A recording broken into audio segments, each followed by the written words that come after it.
I live in Montigny. I was born there in 1873. I shall probably not die there. Colette was one of the most famous writers of the last century. She was groundbreaking, talking about sexual awakening of a teenage girl. In some ways, she is credited as creating the modern teenager. The wild days have just begun. She was married to somebody called Willie. He was a big celebrity at the time. Really, he was an impresario, a sort of producer man. He had what he called a factory of different writers, and it would all be put under the name Willie.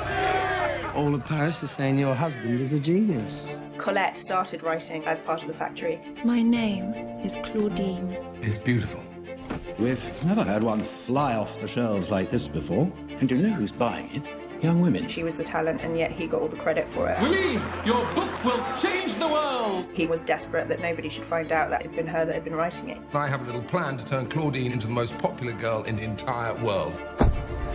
You've got this secret, and it's bursting out of the edges. I believe Willie based Claudine in part on your school days. Yes, I think I had a little something to contribute.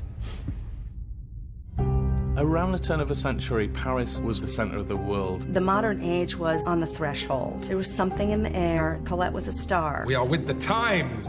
They were definitely a celebrity couple in a way that we would definitely recognise today. Paris, the palm of our hands. When they showed up somewhere, it was Colette and Willie are here. It was like John and Yoko were here. Claudine!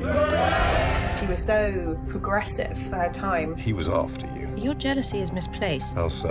It was the wife I found interesting. It's still very rare that anyone lives so totally by their own rules. She's a very brave, brilliant character. It's about empowering young women. It was 100 years ago. A lot has changed, but a lot hasn't. You need my name on the book. Women writers don't sell.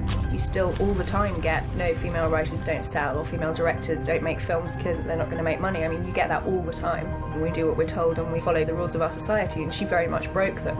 She would be as extraordinary today as she was back then.